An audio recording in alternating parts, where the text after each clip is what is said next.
Ma'am, who gave your HOA permission to build that clubhouse on Mr. Tatum's property? Sheriff Martinez's question hit like a gunshot. Constance Whitfield, the clipboard tyrant who'd ruled our neighborhood for 27 years, went ghost white. The excavator operator killed the engine mid-swing. The bucket froze inches from my vines, hydraulic fluid dripping like blood. Half my Cabernet crop, 18 months of back-breaking work, Elena's ashes scattered between the rows, was already crushed into purple sludge across the driveway. The air stank of diesel and broken dreams. Constance thought she was teaching me a lesson about HOA rules. Instead, she just handed me a $180,000 lawsuit on a silver platter, because the clubhouse she'd been bragging about for years, built entirely on my property. She never checked the deed. Karma tastes like crushed grapes and sweet, sweet revenge. What would you do if they destroyed everything you loved? Drop your city below. I guarantee your HOA Karen makes Constance look like an angel. My name's Marcus Tatum, and 3 years ago I thought my life was over. 20 years as a Marine Corps combat engineer, then Elena, my wife, my anchor, my everything, lost her battle with cancer. The house felt like a tomb. That's how I ended up in Willowbrook Estates, a planned community outside Phoenix, where the lawns are perfect and the people definitely aren't. I bought 2.5 acres with this weird L-shaped boundary, some 1960s surveying screw-up that nobody cared about. Yet, Elena always dreamed about wine country, so I built her dream from scratch. 18 months of soil prep, custom irrigation, premium Cabernet and Pinot Noir varietals. I scattered her ashes between the rows. Every grape cluster was her living memorial. Then Constance Whitfield slithered into my paradise like a designer-dressed serpent with a clipboard addiction. Picture your worst HOA nightmare. Give her a real estate license and a God complex. Multiply by 27 years of unchecked power. Constance lived in the development's biggest house and drove her white Escalade like she was personally leading the homeowner association's war on fun. Her specialty? Making undesirable residents disappear faster than free donuts at a police station. Mrs. Patterson, 78-year-old widow, 14 violations in 2 years for excessive garden decorations. Apparently, lawn gnomes are a clear and present danger to property values. The Santos family with twin toddlers? Noise violations every time their kids played past 6 p.m., even though official quiet hours start at 10 p.m. The pattern was crystal clear. Harass until they move, then swoop in with her real estate license to sell to the right kind of buyers. The certified letter arrived on a Tuesday morning. Steam from my coffee fogged the kitchen window as I read.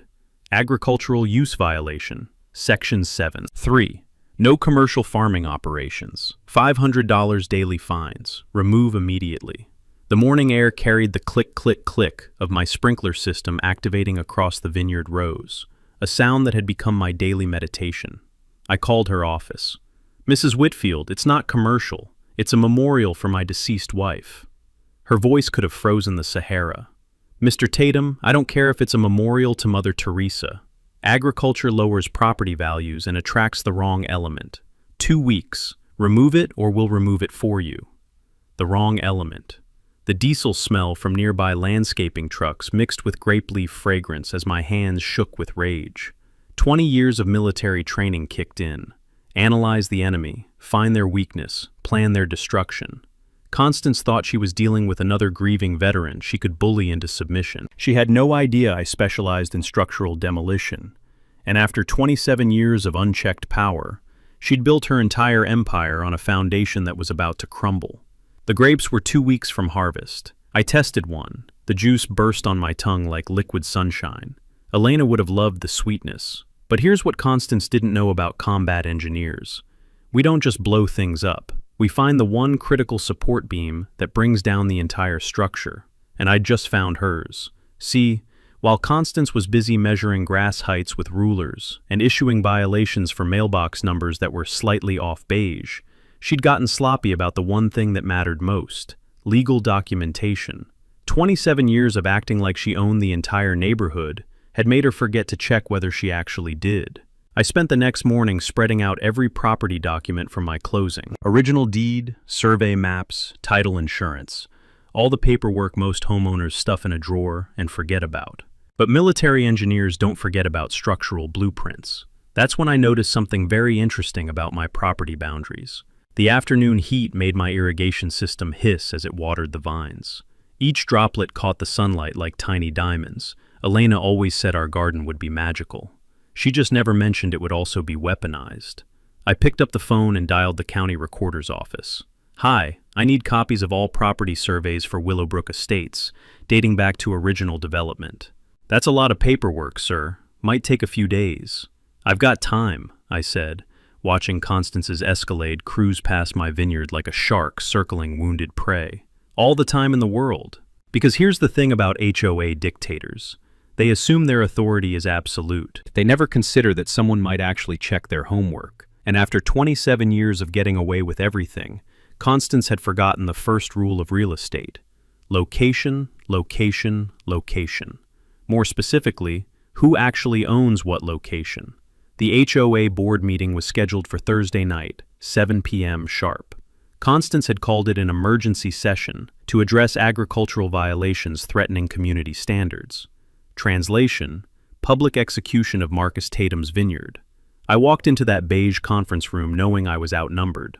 Constance had packed the audience with her usual suspects: Robert Sterling, Barbara Tatum, no relation, and a handful of residents who nodded along to whatever she said like dashboard bobbleheads in a paint mixer. The air conditioning wheezed overhead, mixing with nervous paper shuffling as Constance fired up her laptop. She'd prepared a full PowerPoint presentation titled "Preserving Property Values Through Agricultural Restrictions," because apparently my grape memorial needed the full corporate treatment. "Ladies and gentlemen," she began, clicking to her first slide, "we're here to address a serious violation that threatens our community's character." The projector displayed photos of my vineyard, beautiful, healthy rows of grapevines that would have made Napa Valley jealous. She made it sound like I was operating a methamphetamine lab. "This commercial farming operation," she continued with the dramatic flair of a prosecutor announcing murder charges, "attracts pests, creates an unsightly industrial appearance, and fundamentally alters our neighborhood's residential nature." Jake Rodriguez, the retired high school teacher who lived 3 houses down, raised his hand. "Constance, how is growing grapes any different from Mrs. Patterson's tomato garden?" "Scale and commercial intent," she snapped. "Mr. Tatum clearly intends to profit from wine production, which violates Section 7.3 of our covenants." I stood up, keeping my voice steady despite wanting to throttle her with her own laptop cord. "I've never sold a single grape. This is a memorial garden for my deceased wife." Constance's smile could have flash-frozen Arizona in August. "Intention is irrelevant. Agricultural appearance violates our standards regardless of purpose." The board voted 4-1 to uphold the violation. Jake Rodriguez cast the lone dissent, looking genuinely apologetic.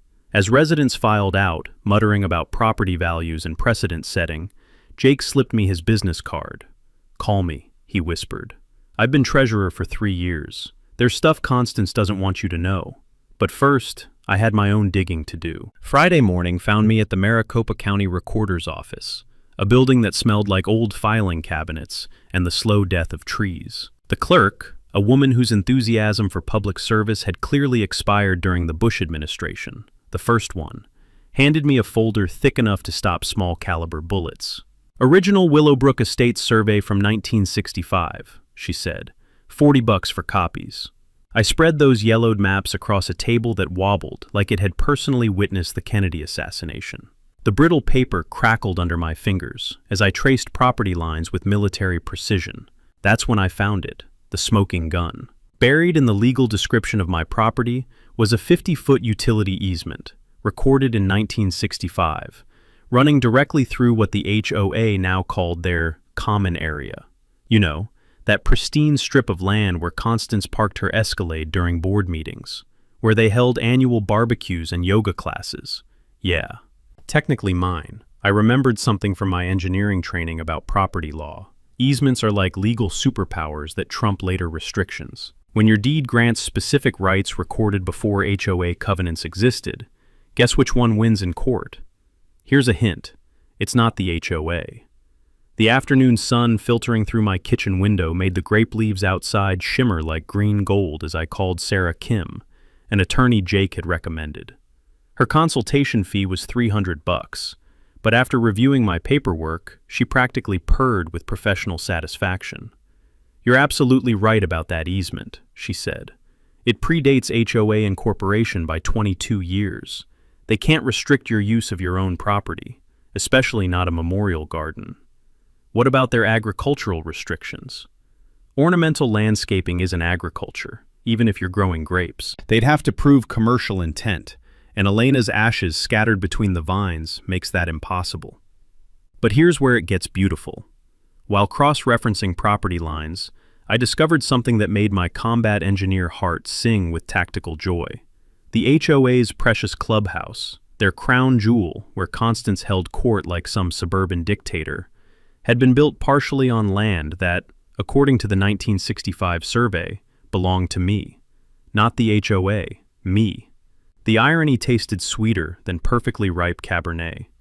Constance had been conducting her reign of terror from my property for years without knowing it. Every violation she'd issued, every resident she'd bullied, every power trip she'd taken, all while literally standing on stolen ground. I filed my formal appeal that afternoon, citing the memorial nature of my vineyard and pre-existing easement rights. But I kept the clubhouse bombshell to myself. Sometimes the best weapon is the one your enemy doesn't see coming. That evening, Jake called while I was testing grape sugar content. "Marcus, I've been reviewing our financial records since talking to you. Constance's husband's landscaping company has received over $40,000 in contracts from our HOA in the past 3 years. Want to guess who approves those expenditures?" The pieces clicked into place like a perfectly assembled explosive device. Constance thought she was fighting a simple zoning violation.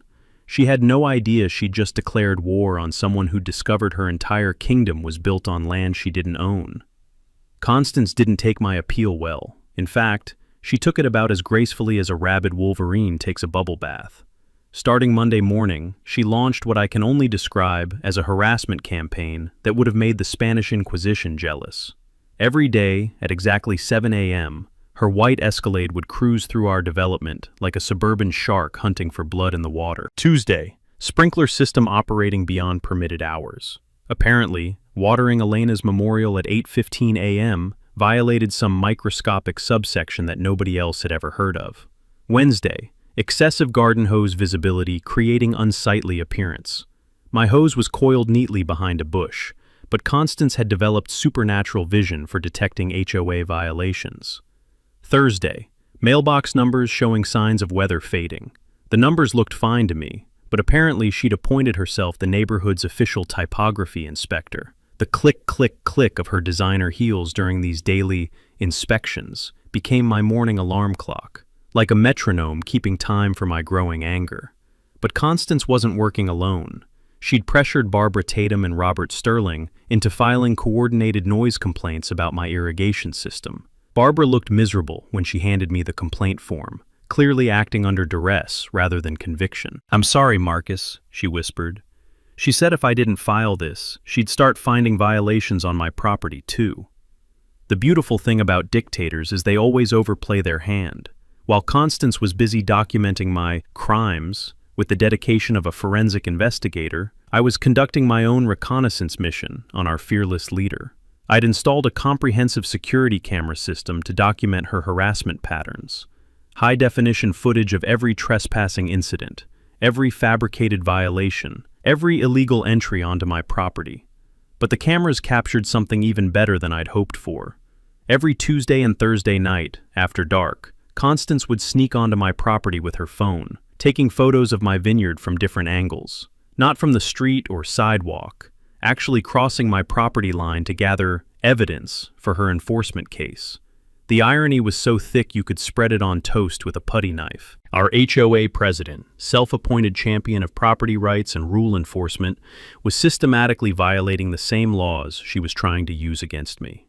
But wait, it gets better.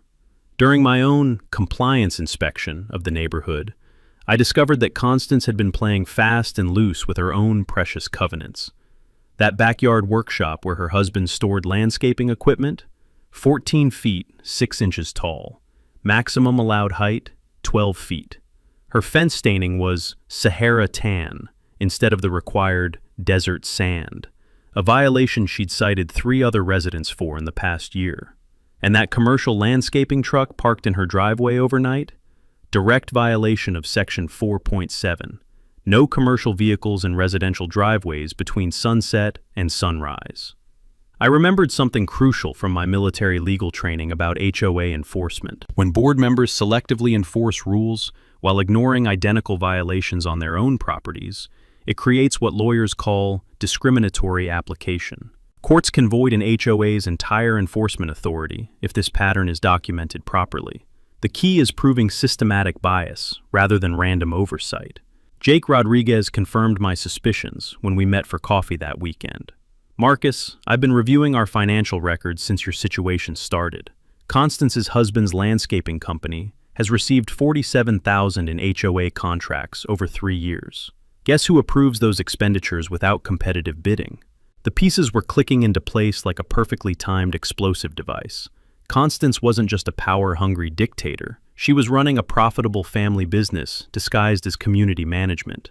Harass residents into compliance while funneling HOA money to relatives. Classic corruption wrapped in suburban respectability. Meanwhile, she'd started her character assassination campaign throughout the neighborhood. I'd stop by Miller's Hardware and get cold shoulders from regular customers. Grocery store conversations would die when I approached. The poisonous whisper network was working overtime. Marcus Tatum is difficult, uncooperative, bad for property values. But every whispered conversation, every suspicious glance, every fabricated violation was just more evidence for the legal nuclear weapon I was quietly assembling in my home office. The sweet fragrance of ripening grapes drifted through my kitchen window that evening as I organized my evidence files. Constance thought she was fighting a simple agricultural violation case that she could win through persistence and intimidation. She had no idea she'd declared war on someone who specialized in finding structural weaknesses in enemy positions and exploiting them for maximum catastrophic damage. The taste of perfectly ripe Cabernet on my tongue reminded me why I was fighting. Not just for Elena's memorial, but for everyone Constance had bullied, silenced, or forced to flee over 27 years of unchecked suburban tyranny. She wanted escalation? She was about to get a masterclass in asymmetric warfare, courtesy of the United States Marine Corps. The certified letter arrived Tuesday morning like a financial suicide bomb. Special Landscape Restoration Assessment, $2,800. Payment due within 30 days or foreclosure proceedings will commence. I nearly choked on my coffee. The HOA board had held an emergency meeting Monday night to approve this nuclear option. According to their fabricated justification, my vineyard had caused environmental damage requiring professional soil remediation. Complete fiction, but fiction with foreclosure teeth. Jake Rodriguez called within the hour, voice tight with anger. Marcus, they gave me 47 minutes notice. Email sent at 8:47 p.m. for a 9 p.m. meeting. Constance, Robert Sterling, and Patricia Williams voted yes. I voted no. Barbara Tatum abstained, looked terrified the whole time. Based on what evidence? Photos of soil damage from your irrigation. Want to guess when those were taken? During her illegal trespassing sessions, of course. The woman had more nerve than a dentist with Parkinson's disease. But Constance wasn't done flexing her financial muscles. By noon, I discovered she'd launched a community-wide character assassination campaign. Miller's Hardware suddenly couldn't find my irrigation parts. The grocery store manager avoided eye contact. My mechanic started acting weird about routine service. The Poison Whisper network was working overtime. Marcus Tatum is difficult, refuses community standards, bad for property values. Systematic isolation through reputation destruction, a classic dictator playbook move. That's when our informal resistance really began forming. Mrs. Patterson showed up to our Desert Rose coffee meeting with a folder thick enough to stop bullets. 3 years of harassment documentation. Violation notices for unauthorized bird feeder placement, excessive Christmas light duration, lights already removed, and my personal favorite, non-conforming lawn ornament density. David and Maria Santos brought their own collection of absurdities. She measured our toddler's laughter with a decibel meter, Maria said, voice incredulous. Actual scientific equipment to prove 2-year-olds were too loud during quiet afternoon hours that don't even exist in our covenants. The coffee shop's afternoon crowd buzzed around us as we spread our evidence across 2 tables. The rich aroma of espresso couldn't mask the bitter taste of systematic oppression we were documenting. Carmen Williams, a retired teacher and the only Hispanic resident brave enough to openly oppose Constance, had perhaps the most damning evidence. Audio recordings of Constance explaining that properties owned by those people required enhanced oversight due to concerning maintenance patterns. The pattern crystallized with mathematical precision: systematic targeting of elderly residents, families with children, minorities, anyone challenging Constance's narrow demographic vision. But while we compared battle scars over lattes, Jake dropped the real bombshell that changed everything. "Marcus, I've been conducting a full audit of our books. Constance has funneled $138,000 in HOA contracts to family businesses over 5 years. Her husband's landscaping, brother-in-law's pool service, cousin's security company, nephew's supply business. Zero competitive bidding, zero transparency." I remembered something crucial from my military finance training about municipal corruption. When public officials direct contracts to family members without competitive bidding, it creates what's called nepotism fraud, grounds for voiding their authority entirely while triggering criminal investigations. This wasn't just harassment anymore. Constance was operating the HOA like her personal ATM machine, converting residents' fees into her extended family's business profits through fraudulent contract awards. But here's where she made her most fatal mistake. 27 years of unchallenged power had bred dangerous overconfidence. David Santos had recorded her during a heated pool area confrontation, where she declared that certain types of families were fundamentally incompatible with maintaining community standards. Carmen captured even worse. Constance explaining to another resident that minority homeowners statistically showed problematic maintenance behaviors, requiring preventive enforcement measures. Fair housing violations don't get much more explicit than that. Meanwhile, my military-grade security system was documenting Constance's own covenant violations with forensic precision. Her husband's commercial landscaping truck parked illegally overnight, 17 documented instances. Her backyard workshop exceeding height restrictions by 30 inches. Her fence stained with prohibited Sahara tan instead of required desert sand. Every single violation of the same rules she enforced against others with prosecutorial zeal. 7 households now represented our growing coalition, nearly 40% of the entire development, all armed with documented evidence of systematic harassment, financial corruption, and discriminatory enforcement practices. But I still had one final card to play: the thermonuclear option that would make her $2,800 assessment look like pocket change. Because while Constance was attempting to bankrupt me with fabricated environmental fines, she remained blissfully unaware that her precious clubhouse, the crown jewel and power center of her HOA kingdom, was constructed entirely on property she didn't legally own. Property that, according to the 1965 survey moldering in county records, belonged exclusively to me. The sweet scent of grape blossoms drifted through the coffee shop's open windows as our resistance meeting concluded. Constance thought she was systematically destroying my finances and community standing through coordinated warfare. She was actually providing me with the perfect conditions to ferment an absolutely devastating revenge. Elena always said the finest wines emerged from vines that survived the harshest adversity. The taste of perfectly ripe grapes on my tongue that evening reminded me exactly why I was fighting, not merely for my memorial garden, but for every single person Constance had terrorized, bullied, and driven away over her 27-year reign of suburban tyranny. The financial war was about to escalate into a property rights nuclear strike, and our neighborhood dictator had unknowingly built her entire empire on land that legally belonged to her greatest enemy. The professional surveyor's report arrived on a Friday morning that would forever divide my life into before and thermonuclear option. I had hired Thompson & Associates, the same firm the county used for official boundary disputes, to conduct a comprehensive property assessment of my lot and surrounding HOA areas. What they found made me want to frame the documents and hang them next to Elena's photo. Jake Rodriguez sat across from me at my kitchen table, coffee growing cold as we spread the certified survey maps across the wooden surface. The morning light streaming through windows made the technical drawings shimmer like treasure maps, which, legally speaking, they were. "Holy cow, Marcus," Jake whispered, tracing property boundary lines with his finger. "This goes way beyond your vineyard." He was absolutely right. The survey confirmed my suspicions from those dusty county records, but the scope was breathtaking. According to original 1965 boundaries, I legally owned 1/3 of the HOA clubhouse, the entire pool deck, the storage shed, 12 parking spaces, and a strip of prime real estate where Constance held her precious annual barbecues and mandatory community improvement meetings. The HOA had been operating revenue-generating facilities on my property for 36 years without legal ownership. The smell of fresh ink on the survey documents, mixed with grape blossom fragrance drifting through open windows. Elena would have loved this cosmic justice.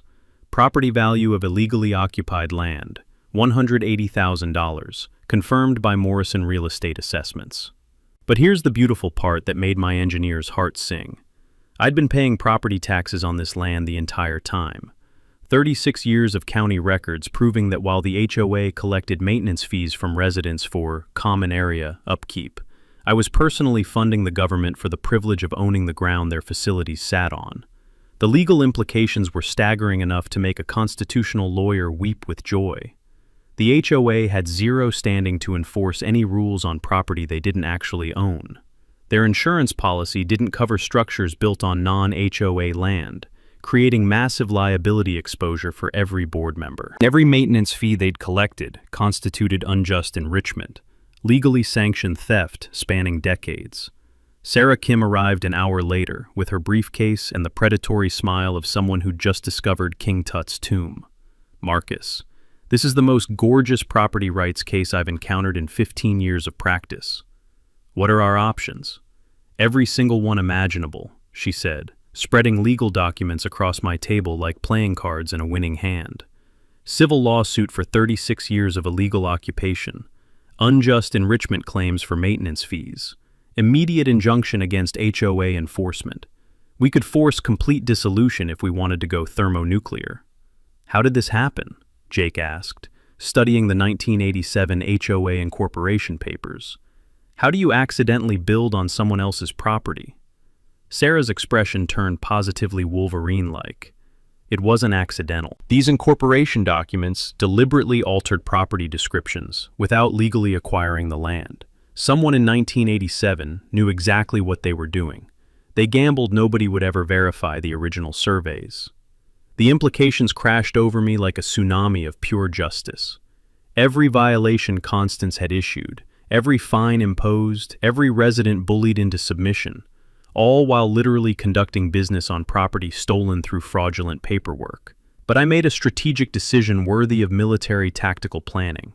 Instead of immediately deploying this legal nuclear weapon, I chose patience over instant gratification.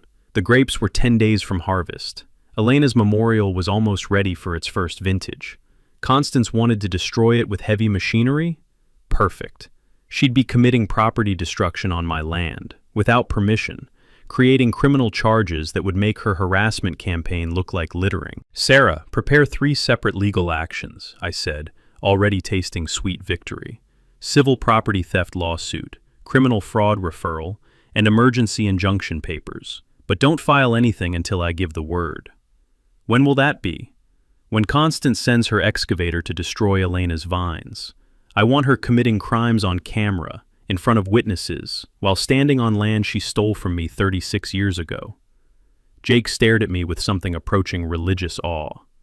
"You're not just stopping her harassment, you're about to obliterate her entire operation." The afternoon sun illuminated those survey maps like ancient scrolls, revealing divine retribution. Constance had spent 27 years building her empire of suburban tyranny on a foundation of lies and stolen property. In 10 days, that foundation would crumble beneath the treads of her own excavator. Saturday morning found Sarah Kim and me in full war room mode. My dining room table transformed into a tactical command center that would have made Pentagon planners weep with envy. Coffee cups, legal documents, survey maps, and evidence folders covered every surface like pieces of an elaborate puzzle designed to obliterate Constance Whitfield's existence. The rich aroma of Colombian dark roast, mixed with grape blossoms drifting through open windows. Elena would have loved watching me plot strategic warfare from her favorite breakfast spot. "The beauty of this case," Sarah said, highlighting property law sections with surgical precision, "is that we're not fighting simple harassment. We're exposing systematic fraud spanning decades." Our strategy was elegantly devastating. Let Constance proceed with her excavator threat, while secretly preparing legal annihilation that would make atomic bombs look like birthday sparklers. The goal had evolved beyond stopping harassment. We were dismantling an entire corruption network and recovering stolen property. Jake Rodriguez arrived with 3 bankers' boxes of HOA financial records, looking like Santa Claus if Santa specialized in delivering evidence of embezzlement. The musty smell of decades-old paperwork couldn't mask the stench of financial corruption we were exposing. "Here's what really burns my bacon," Jake said, spreading invoices across the table. "Constance's husband charged us $4,200 to repair irrigation damage last spring. Want to guess where that damage was located?" "On my property," I said, examining work orders that would have made fiction writers proud. "Exactly. We paid her family business to fix problems on land that legally belongs to you. Then she tried to fine you for causing them. It's like charging someone rent for their own house, then evicting them for living there." The financial records revealed corruption sophisticated enough to impress organized crime accountants. Constance's extended family had turned our HOA into their personal ATM. Husband's landscaping, $73,000. Brother-in-law's pool maintenance, $31,000. Cousin's security services, $19,000. Nephew's emergency repairs, $12,000. Total family profits from rigged contracts, $157,000 over 5 years, all rubber-stamped by the woman controlling HOA finances. I remembered something from military anti-corruption training about systematic contract fraud. When public officials direct business to family members without competitive bidding, prosecutors call it conspiracy to defraud, and penalties include both criminal charges and civil asset forfeiture of all profits. Sarah was assembling our legal artillery with methodical precision. Civil lawsuit for property theft, criminal fraud referrals, potential RICO conspiracy charges, emergency injunctions to freeze HOA assets, and personal liability claims against every participating board member.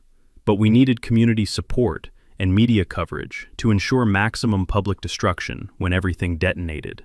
Mrs. Patterson had become our intelligence chief, documenting Constance's harassment with the dedication of a war crimes investigator. Her evidence included photographs of every violation notice, timestamps of trespassing incidents, and a detailed journal spanning 3 years of systematic abuse. "She cited me for the same lawn gnome 14 times, Mrs. Patterson said, hands trembling with rage. Measured its position with a ruler, moved it 2 inches, then claimed it violated different covenant sections. David and Maria Santos had compiled audio recordings of discriminatory comments, photographs proving selective enforcement, and documentation of Constance pressuring neighbors into filing false complaints. Their playground equipment was identical to 3 others. Guess which family got cited? Carmen Williams had conducted demographic analysis that would make civil rights lawyers salivate. 23 households cited in 2 years. 21 were elderly residents, families with children, or minorities. The exceptions? Constance's neighbors who hired her husband's business. The discrimination pattern was so obvious it practically prosecuted itself. My security footage provided crown jewel evidence. 67 instances of Constance trespassing to photograph violations. 17 videos of her husband's illegal commercial parking. 8 recordings of Constance violating every rule she enforced against others. We were building a case that would make prosecutors fight over handling rights. Jim Wade from Willowbrook Weekly had agreed to cover my harvest celebration Tuesday morning, same day as Constance's planned excavation. He thought he was documenting a feel-good community story. He had no idea he was about to witness the most spectacular suburban meltdown since HOAs were invented. Sheriff Martinez understood the situation. Potential criminal trespassing, property destruction, and fraud charges dating back decades. Everything would be perfectly legal and perfectly devastating. Sunday evening, Sarah finished our legal strike package. The documents sat on my counter like loaded weapons. 3 lawsuits, 2 criminal referrals, emergency injunctions that would freeze every HOA account and suspend all enforcement authority. "Marcus," Sarah said, organizing final papers, "when this detonates, Constance faces criminal charges, civil penalties, and personal bankruptcy. Multiple family members could be indicted for conspiracy." The weight of impending destruction settled over me like evening shadows. We weren't just stopping harassment, we were obliterating multiple lives, businesses, and reputations. But I stepped outside and touched Elena's memorial roses, breathing in sweet grape fragrance. I thought about Mrs. Patterson's shaking hands, children afraid to play in their yards, families driven from homes by systematic abuse. 27 years of unchecked tyranny, decades of stolen property and fabricated authority. The taste of perfectly ripe grapes reminded me that justice, like fine wine, requires patience but delivers satisfaction worth the wait. Tuesday morning couldn't arrive fast enough. Monday morning brought news that Constance had officially lost whatever remained of her rational mind. Jake Rodriguez called at 7:30 a.m., voice tight with disbelief that our HOA president had jumped the shark into criminal territory. "Marcus, you won't believe what she tried last night. She called Tony Vasquez, the excavator operator, and offered him $500 cash to accidentally cause extra damage during tomorrow's removal. Please tell me you have proof." "Better. Tony recorded it. Constance has been harassing his family's business with bogus permit complaints for months. He's tired of her games and wants to see her go down. The beautiful thing about tyrants is they eventually make enemies of everyone, including people they need most." Constance's 27-year reign had created a network of potential witnesses who'd gladly testify when opportunity arose. But her desperation was just getting started. By noon, the neighborhood gossip network buzzed with Constance's latest fiction. Marcus Tatum was under county health investigation for illegal agricultural chemical runoff, supposedly contaminating groundwater and threatening children's safety. Complete fabrication, naturally, but damaging enough that 3 neighbors called expressing concern about their kids playing near my property. Mrs. Patterson knocked on my door around 2 p.m., looking more worried than I'd ever seen her. "Marcus, Constance stopped by claiming she had evidence that your grape chemicals were making people sick. Wanted me to sign a petition demanding immediate excavation for public safety." "What did you tell her?" "That the only thing making me sick was listening to her lies for 3 years. Mrs. Patterson's smile was pure steel wrapped in grandmotherly sweetness. "But she's getting desperate. Desperate people do dangerous things." She was absolutely right. That evening, my security cameras captured something that crossed from harassment into felony territory. At 2:47 a.m., Constance's white Escalade crept through our development with headlights off, parking 3 houses away. She emerged wearing dark clothing, carrying a spray bottle, skulking toward my vineyard like some suburban ninja with a chemistry set. I watched from my bedroom window as she systematically poisoned 12 grapevines with concentrated herbicide. The acrid smell of chemical death drifted through night air as she worked, destroying months of growth in minutes. Here's where military training proved invaluable. I didn't intervene, didn't confront her, didn't call police immediately. Instead, I let her complete her sabotage mission, while cameras documented every second in high-definition glory. Sometimes the best evidence is evidence your enemy doesn't know you're collecting. She left behind the empty herbicide container, with her fingerprints all over it. The woman had escalated from HOA harassment to criminal property destruction, providing me with felony charges to add to my growing legal arsenal. But Constance wasn't done digging her own grave. Tuesday morning, the day of reckoning, she made her final, fatal mistake by filing a false police report. At 6 a.m., Sheriff Martinez called informing me that Constance had reported a threatening incident where I'd allegedly cornered her during routine property inspection and made verbal threats about making her pay for enforcing community standards. "Mr. Tatum, I'm required to investigate, but given our previous conversations about the property situation, I'm approaching this with appropriate skepticism. Sheriff, I haven't spoken to Constance face-to-face in 2 weeks, but I have security footage covering every inch of my property during the time frame she claims this happened. Bring the footage when we meet this morning. False police reports are felony charges, and I don't appreciate having my time wasted with fabricated crimes. The irony was thick enough to mine like precious ore. Constance was filing false reports about threats, while actively committing real crimes against my property. She'd escalated from petty harassment to criminal sabotage to fraudulent police reports, a trifecta of felony charges that would make prosecutors weep with joy. Meanwhile, my resistance network had been building community support for the upcoming confrontation. Carmen Williams had quietly spread word among sympathetic neighbors that something important was happening Tuesday morning. Mrs. Patterson had invited friends from her bridge club to witness the harvest celebration. Even Barbara Tatum, previously coerced into filing noise complaints, had privately reached out to express support. "Marcus, half the neighborhood is rooting for you. Constance has made too many enemies over the years."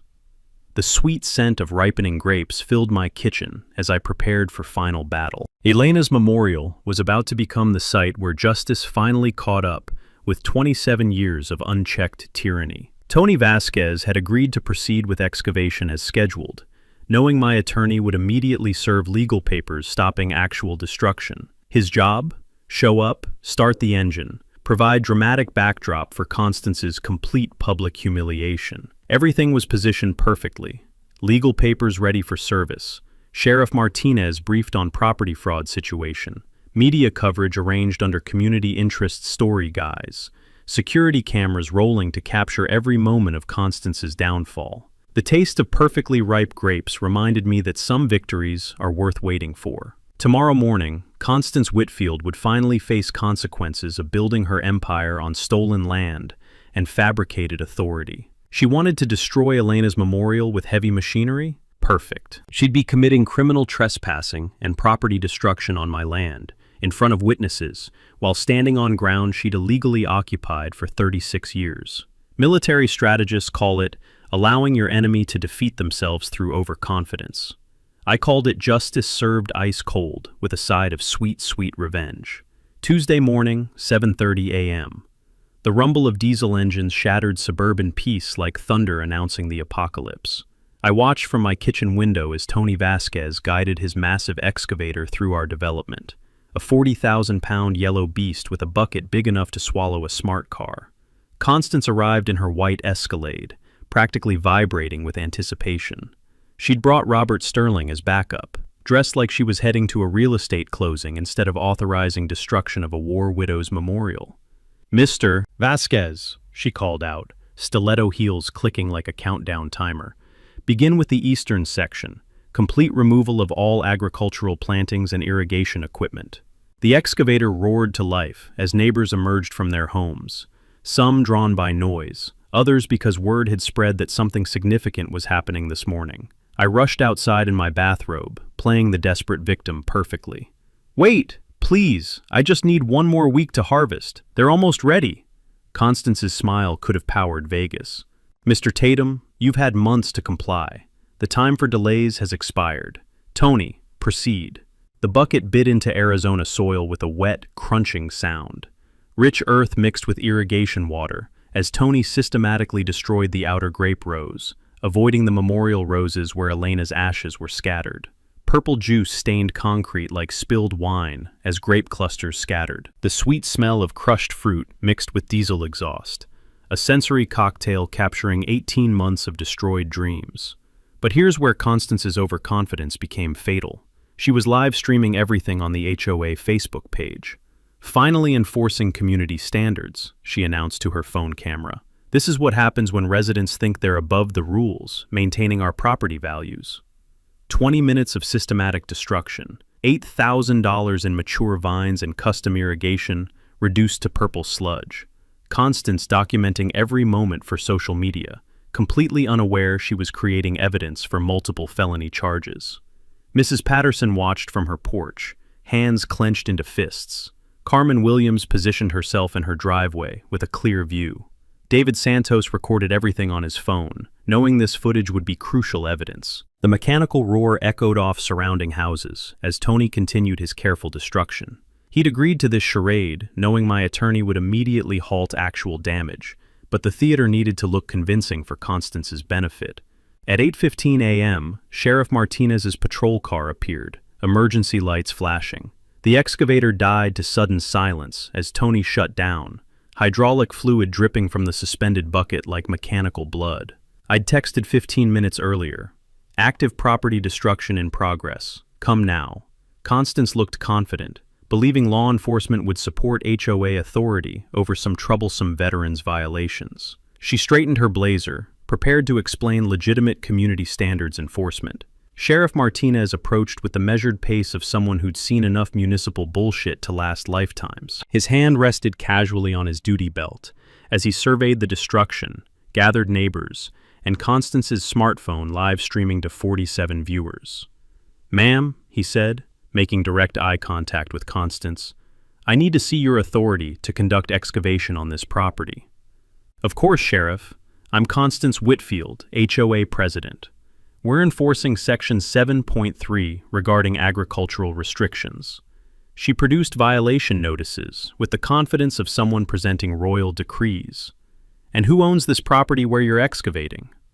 "The homeowner, Marcus Tatum, but the HOA has enforcement authority over—" "Ma'am, I'm going to stop you right there." Sheriff Martinez's voice carried the weight of legal authority about to crush someone's world. "Mr. Tatum, do you have those documents we discussed?" I stepped forward, no longer playing desperate victim, and handed him the manila folder containing 36 years of explosive evidence. Survey maps, property deeds, tax records, documentation that would transform Constance's confident smile into pure terror. The sheriff studied documents for exactly 3 minutes, while the crowd held its breath. Tony nervously wiped his hands, sensing something was about to go catastrophically wrong. Constance's live stream continued broadcasting to a growing audience who had no idea they were witnessing legal history. Robert Sterling shifted uncomfortably, probably wondering why he'd agreed to witness what was supposed to be routine rule enforcement. The morning air carried distant traffic sounds, mixing with the metallic cooling of the excavator engine. Constance's phone continued recording, capturing her moment of supreme confidence for posterity.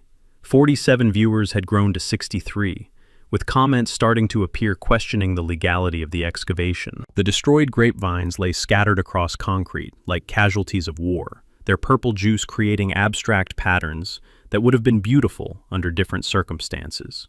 The sweet scent of crushed fruit mixed with diesel fumes and disturbed soil, creating an oddly poetic atmosphere for what was about to become the most spectacular legal takedown in suburban history. Then Sheriff Martinez looked up from the folder, made direct eye contact with Constance, and asked the question that would obliterate her existence. "Ma'am, who gave your HOA permission to build that clubhouse on Mr. Tatum's property?" The silence that followed was so absolute, you could hear grape juice dripping onto concrete 40 feet away. "Ma'am, who gave your HOA permission to build that clubhouse on Mr. Tatum's property?" Sheriff Martinez's question hit like a lightning bolt striking a powder magazine. Constance Whitfield's face transformed from smug confidence to ghost-white terror in exactly 2.3 seconds. I know because David Santos was recording everything in slow motion. The silence stretched so long I could hear my own heartbeat. 63 Facebook viewers had become 97, comments exploding across the live stream as people sensed they were witnessing something extraordinary. That's impossible," Constance stammered, her voice cracking like thin ice under pressure. "The clubhouse is on HOA common area. It's been there for 36 years. Sheriff Martinez held up the survey documents like he was presenting evidence in a murder trial. "According to this 1965 property survey, certified by the county and cross-referenced with current tax records, that clubhouse sits entirely on Mr. Tatum's legally recorded property boundaries." "Those documents must be forged." Constance's voice rose to a shriek that could have shattered windows. "He obviously paid someone to fake those papers." The sheriff's expression could have flash-frozen the Sahara. "Ma'am, these are official county records. Are you suggesting the Maricopa County Recorder's Office is involved in document fraud?" But the evidence avalanche was just getting started. Jake Rodriguez stepped forward from the growing crowd of neighbors, carrying his own folder of financial documents. "Sheriff, I'm the HOA treasurer. Constance has been approving contracts to her family's businesses without competitive bidding. Total payments over 5 years, $157,000. That's perfectly legal, Constance snapped, but sweat was beading on her forehead despite the cool morning air. Not when those businesses operated on property she didn't own, Sarah Kim announced, appearing like a legal angel of death with her briefcase. I'm Mr. Tatum's attorney. We have documentation showing systematic fraud, property theft, and unjust enrichment spanning decades. The crowd was growing larger by the minute. Mrs. Patterson had called her bridge club friends. Carmen Williams had texted the neighborhood watch group. Even residents from other developments were arriving after seeing the Facebook live stream go viral. Tony Vasquez, the excavator operator, chose that moment to drop his own bombshell. Sheriff, Mrs. Whitfield offered me $500 yesterday to cause extra damage during this excavation. I recorded the conversation. Constance's mouth opened and closed like a fish drowning in air. He's lying. I have the recording right here on my phone, Tony said, pulling out his device. Want to hear it? But Sheriff Martinez had seen enough evidence to sink a battleship. Mrs. Whitfield, I'm placing you under arrest for criminal trespassing, vandalism, and filing false police reports. You have the right to remain silent. This is insane, Constance screamed, her voice echoing off surrounding houses. On possibly property values for 27 years. You can't arrest me for enforcing community standards. Ma'am, the sheriff said while fitting handcuffs, you can't enforce standards on property you don't legally own. That's when I delivered my mic drop moment. Constance, I said, loud enough for the 97 live stream viewers and 30 gathered neighbors to hear clearly. Next time you want to destroy someone's memorial to their dead wife, maybe make sure you actually own the land you're standing on first. The crowd erupted in applause. Mrs. Patterson was literally cheering. David Santos pumped his fist in the air. Even Robert Sterling was shaking his head in disgust at Constance's complete meltdown. But the humiliation crescendo was still building. Carmen Williams stepped forward with her phone. Sheriff, I have recordings of Mrs. Whitfield making discriminatory comments about minority residents requiring enhanced oversight due to their ethnicity. Fair housing violations, Sarah Kim added helpfully. Federal crime. As Sheriff Martinez guided Constance toward his patrol car, she made one final, desperate attempt to salvage her dignity. You people don't understand what I've sacrificed to maintain property values in this community. Sheriff Martinez paused at the car door. Ma'am, what you've done is operate facilities on stolen land for 36 years, while terrorizing residents through illegal harassment. The Facebook livestream peaked at 127 viewers as Constance was loaded into the back seat, her perfectly styled hair disheveled, her designer blazer wrinkled. Her reign of terror officially ended in front of a digital audience that would preserve her humiliation forever. Tony Vasquez approached me with genuine remorse. Mr. Tatum, I'm sorry about your vines. I can repair that irrigation damage for free, and I know a guy who specializes in grapevine restoration. Don't worry about it, Tony. Those vines served their purpose perfectly. Jim Wade from the Willowbrook Weekly was frantically taking notes, realizing he'd stumbled onto the biggest local story of the decade. Mr. Tatum, would you be willing to comment on... The only comment I have, I said, watching the patrol car disappear with our former neighborhood dictator, is that Elena always said the best wine comes from grapes that survive adversity. Today proved her right. The sweet scent of crushed grapes mixed with diesel exhaust and the metallic smell of justice finally served. After 27 years of unchecked tyranny, Constance Whitfield's empire had crumbled in exactly 47 minutes of public testimony. As the crowd dispersed and the excavator was loaded onto its trailer, I stood among the scattered remains of my memorial vineyard and smiled. Elena would have loved watching that arrogant bully get exactly what she deserved. Sometimes the best revenge really is justice, served ice cold in front of a live streaming audience. 1 week after Constance's spectacular meltdown, our HOA held an emergency meeting that felt more like a liberation celebration. Jake Rodriguez was elected interim president by unanimous vote. Even former Constance allies couldn't distance themselves fast enough from her toxic legacy. First order of business, Jake announced. Full financial transparency. Every contract and expenditure gets posted online within 48 hours. The applause was thunderous. Mrs. Patterson actually stood and cheered like she was at a World Series game. Constance's consequences came down like an avalanche of overdue karma. Criminal charges, $5,000 fines, 200 hours community service, lifetime HOA management ban, real estate license suspended for discriminatory practices, civil settlement, $150,000 plus permanent easement rights, and a written apology I framed next to Elena's photo. But the sweetest justice was watching her empire crumble. 6 major clients dropped her after the viral arrest video.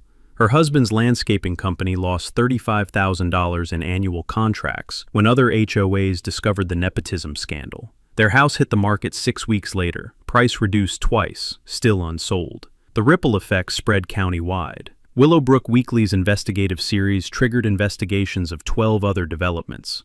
State Representative Tom Bradley introduced the Homeowner Protection Act, citing my case as evidence that current laws inadequately protect residents from board abuse. I became an unofficial consultant for residents fighting HOA overreach across Arizona. Daily calls with eerily similar stories. Elderly widows harassed over garden decorations. Families cited for children's laughter. Minorities targeted with selective enforcement. Despite 30% vine loss, I completed a successful harvest. Adversity had concentrated the grape's sugars. Elena always said the best wine comes from surviving hardship. I produced 180 bottles labeled Justice Vintage 2024, Elena's Memorial Reserve. The Sonoran Wine Enthusiast Club bought the entire batch for $6,200, funding the Elena Tatum Memorial Scholarship for military spouses pursuing engineering degrees. First recipient, Maria Santos, who'd abandoned civil engineering studies when the twins were born. With my $30,000 settlement, I converted the destroyed Vineyard section into a community memorial garden. Raised beds for vegetables and herbs, meditation benches facing the mountains, fruit trees that would feed families for generations. Mrs. Patterson planted tomatoes beside my restored vines. Carmen Williams started an herb garden supplying half the neighborhood with fresh cilantro. The Santos twins built fairy houses among flowers, their laughter finally welcome in their own backyard. Every Saturday, volunteers gathered to tend the garden. Jake taught composting. David installed drip irrigation. Even former Constance supporters like Barbara Tatum showed up with genuine apologies and gardening gloves. Our annual Harvest Justice Festival draws hundreds from across the valley. Local attorneys volunteer free property rights consultations. Veterans organizations provide benefit information. Sheriff Martinez gives standing room-only presentations about documenting harassment for law enforcement. 10 months after Constance's downfall, Sarah Kim and I started dating. She'd handled my case pro bono, saying she'd never done more satisfying legal work. Elena would have approved. Sarah was brilliant, kind, and laughed at my terrible engineering jokes.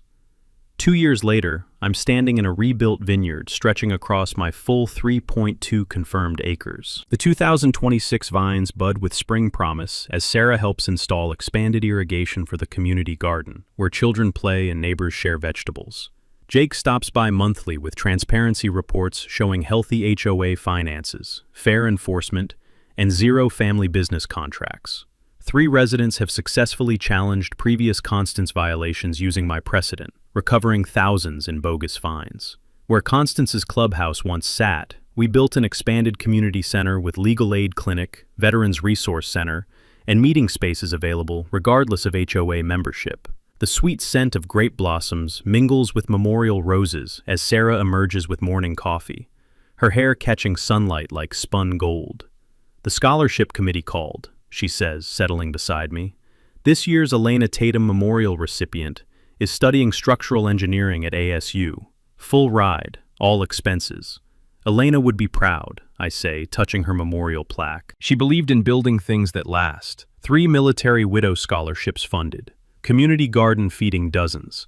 Legal workshops protecting hundreds from HOA abuse. Property values actually increased once Constance's terror ended, and people felt safe in their neighborhood. Justice really tastes like fine wine. Complex, satisfying, and better when shared with good people fighting the same fights. So that's how a retired marine engineer turned HOA harassment into a $150,000 payday and community revolution. Drop a comment sharing your worst HOA nightmare story. I read every single one, And Elena's legacy proves bullies can be beaten with patience, evidence, and the right legal strategy. And if you want to see how I helped my neighbor stop his fence dispute costing him $200 monthly in fines, hit subscribe and ring that notification bell. Justice tastes best when shared with people who refuse to let petty tyrants win. That's all for today's HOA madness. If watching justice serve itself made your day, smash that like button, share your thoughts down below, and make sure you're subscribed. More outrageous neighborhood showdowns are just around the corner.